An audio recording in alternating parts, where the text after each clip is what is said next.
This is breaking news. Focus this entire time has been to make sure we, in a calm, collected manner, make sure we implement our contingency plan, which is what we've done.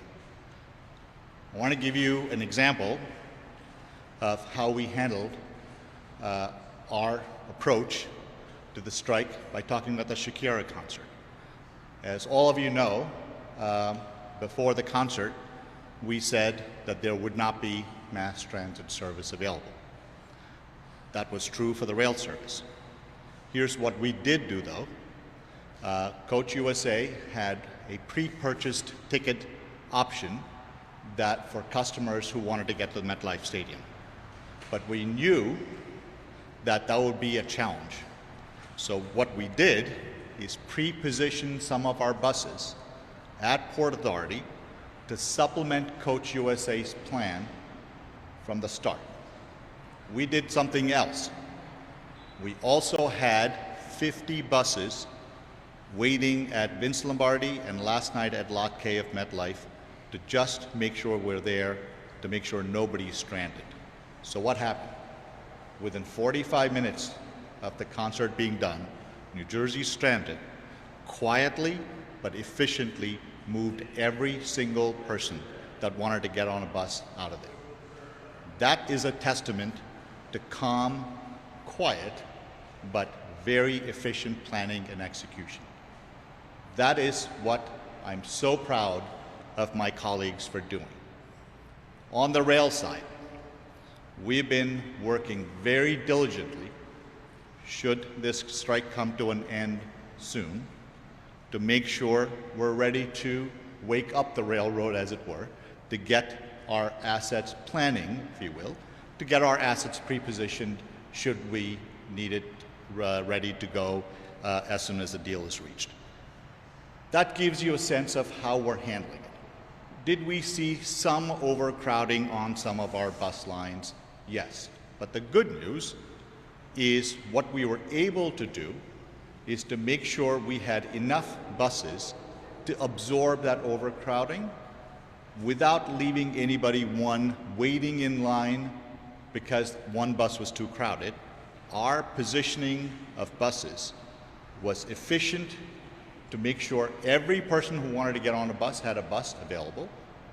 And should the strike move on to Monday, we will do just that in a much more enhanced manner.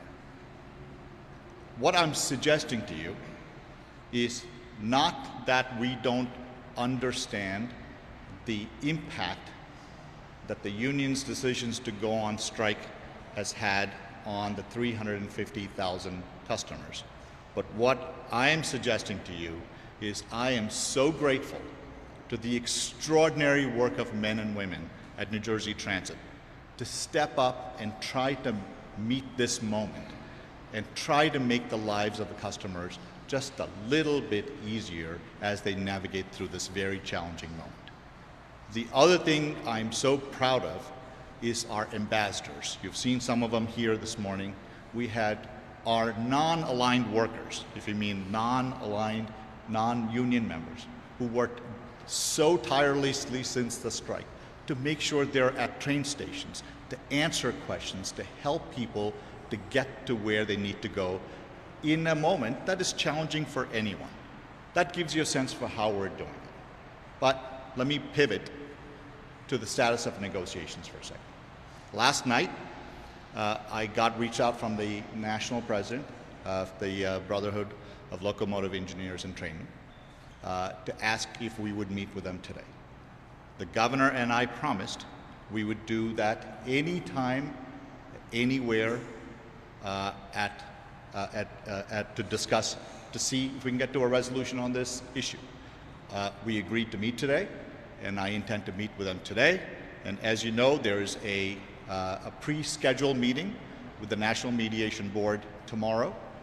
So what I wanted to tell you is we're going to meet the union today, we're going to meet them tomorrow, all with this goal of getting to a deal so we can get them back to work, get our customers the reliable service they need.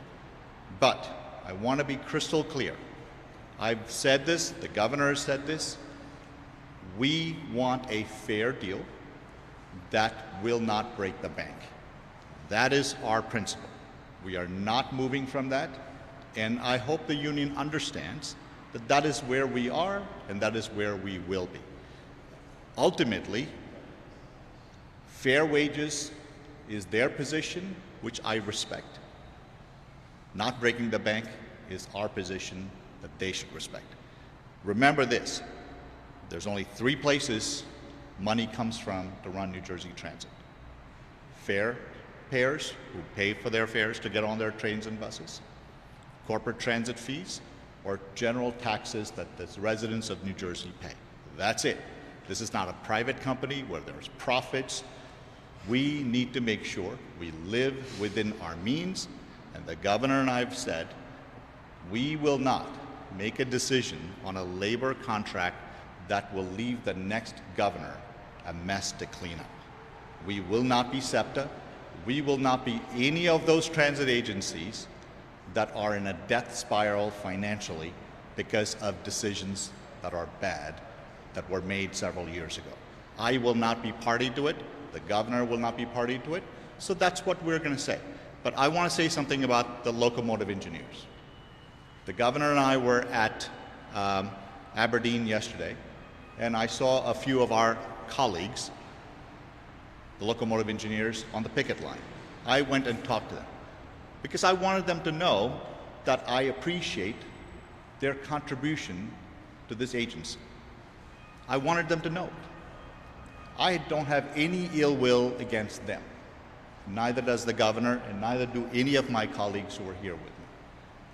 What they said to me is they just want to get back to work. And I appreciate it, and I said that my entire objective is to make sure they get back to work, and so do all the other union members, so we can get our customers moving safely and efficiently again. That is my singular objective. So what you're going to see me do today, after I leave here, is to go back to the negotiating table and show my colleagues who are on the other side of the table the same respect I've now shown them. We're going to be calm, we're going to be mission focused, and we're going to try and get to a deal that is fair and fiscally responsible. With that, I'm happy to take any questions. Kris, question for you again as well. How long after the deal is struck do we expect service to basically resume again? So for instance, if you guys come to a deal or settlement tomorrow, will service for Monday be resumed as normal? Look, I mean, I know Jimmy Sincaglio is here, who's the head of rail ops. He and his team are working tirelessly to plan for that eventuality, whether it's tomorrow or next week.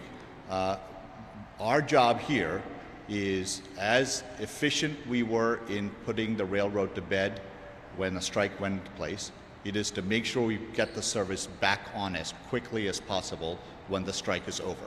I will tell you, I know he hasn't slept, Mike Kilcoyne hasn't slept, I haven't slept, and I know the police department hasn't slept, and neither have any of the employees who are working day in and day out to make sure the service during the strike is going well and the service after the strike goes well.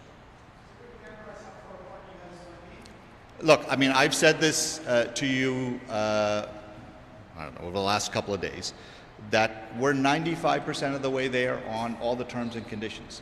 This issue of wages is an important one, and it's a complex one.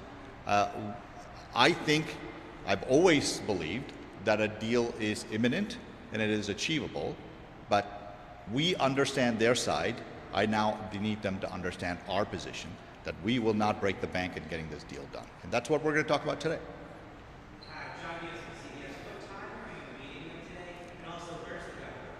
The governor, look, the governor and I talk 20 times a day. Where? No. Yeah, I'm sorry. No.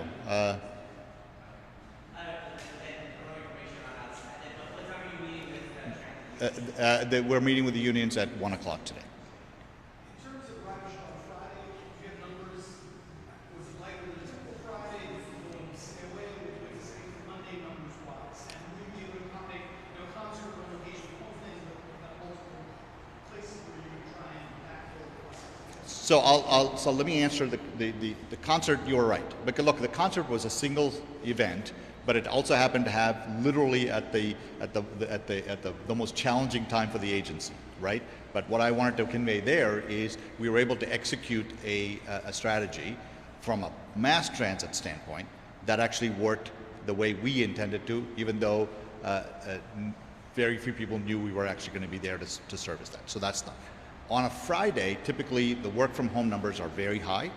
So when we said we saw a slight surge in demand on some of our buses, so what that percentage basically was able to fill the gap is those people, even on a bus line, who decide to stay back, who are now being supplemented with the rail traffic. So I think we were able to manage it okay. What will happen on Monday, should the strike go on till then, is our ability to surge our capacity of buses on those train stations that typically see a large volume of train customers to meet them.